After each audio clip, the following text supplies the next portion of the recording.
Spent a lot of time, a lot of years in music management, talent management, business operation, and tapped into fashion as well.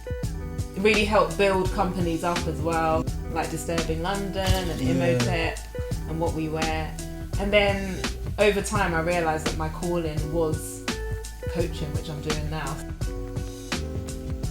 I started working in music management and business operations at 21, and I was privileged to be put in an amazing position where I helped build the foundations of the business, and I was working with high-level talent, from so early across global campaigns with global brands. And over time, we were working at such a high level, so fast-paced, around the clock. And it's great because when you're in that flow, you're really in that flow, right? You want to keep going, you want to keep achieving when you see the results, and the results were fantastic. I'm a wellbeing and transformational coach, and I do consultancy work as well within music, entertainment and the arts. And I went into the coaching world, in the form of wellbeing and transformation because of my time in music. Transformation really relates to, mindset and shifting and growth generally.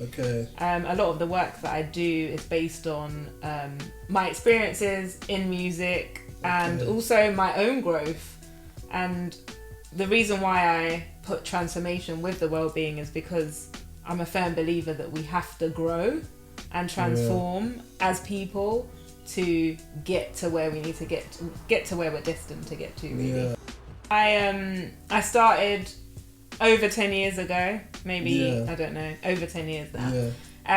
And I started working in a company called Disturbing London. And I helped build up the foundations of that company.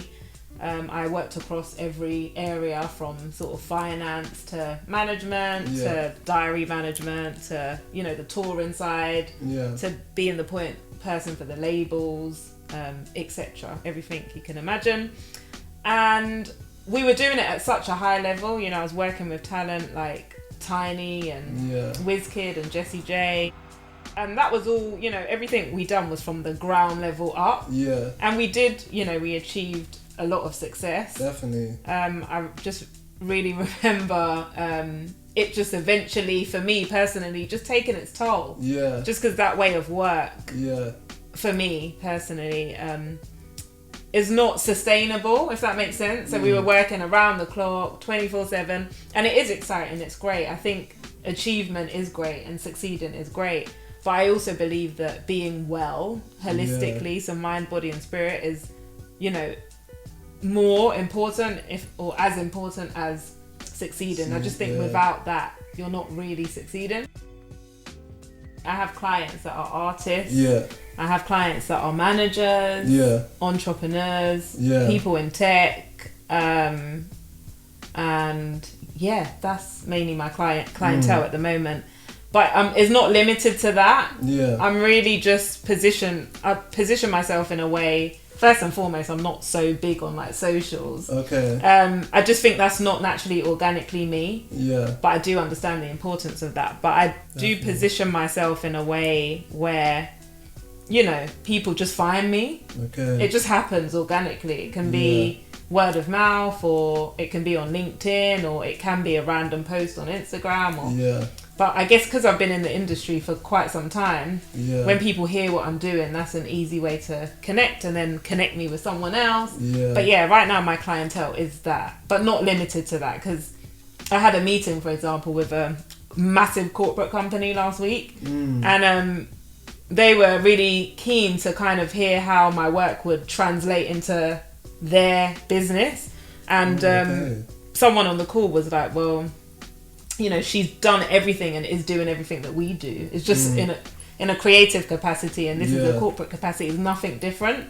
So that's why I always say not limited to that specific industry. If someone reached out to me that is a lawyer in the corporate world, and we aligned and it made sense, and absolutely I would take them on as a client. by nature, I'm such a caring, nurturing, loving person. Yeah. And I found that I kind of lost myself in the roles that I was doing across the years. Yeah. Because I overgive, you know, and I overlove and I overcare. And I just think in life, I think we're going to succeed the most in what we're naturally able to do. Okay. Does that make sense? People might think it's silly, but if you know you're great at making people feel good. Yeah. You know how some people know that they love partying. Yeah. So, you know, for example, DLT. I don't know if you guys know about DLT. What's DLT? What's that? It's a massive, I saw a nod. Yeah. It's become this massive, like, event. It was started off as a smaller brunch, a daytime brunch with music, vibes, and now it's become massive. They're doing one in Malta. They've gone around the world now. And it just started with a group of guys that just love partying. Okay. And that's what I mean by, you know, using what you're naturally good at. And I believe I'm naturally good at helping people, caring about people, getting them to kind of see themselves in a way that they might not see themselves, or think about themselves in a way that they might not think about themselves, or bring about the more positive aspect of them and dig deeper. And that's just naturally what I've always done. So it was always in you. It was always in me, and I found that I was always doing that in my roles in music. So what that naturally meant was that I was carrying a lot of people's load. Oh, okay. And when that's not what you're assigned to do, it can be heavy. It can be heavy loads, and you care too much about what people are going through, so that can kind of distract you from the main job. Yeah.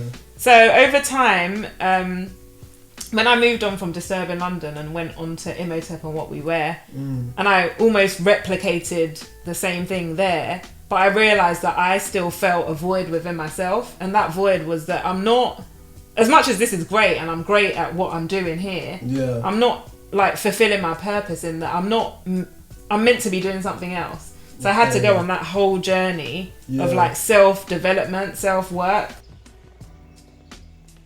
Yes, I was definitely thrown into the deep end. I guess I was given, I don't believe anything in life comes for free. No, I think in life, there's preparation before anything. Even, as a 30-something now, I just believe that you need preparation. You have to be prepared for opportunity. Definitely. You have to be prepared to see something. Yeah. So, for example, I think back to when I was a teenager and how disciplined I was as a teenager to be able to spot that opportunity at the time when I finished uni, and I had different options, like, do you want to do this? Should I do this? Should I go into this role? And then, these opportunities presented themselves, but preparation's key, because I was prepared. I had already done the groundwork. I was never a teenager that just stayed at home. I was always working. I was always studying. I took my whole life serious. I started saving from so young. You have to be prepared for what comes. So I was able to spot that opportunity, come into it, and actually make it because it was when I took the opportunity, I had to make it what it was for me. It was like a blank canvas. It wasn't just on a silver platter. No, not at all, because nothing ever is. So there was definitely pressure.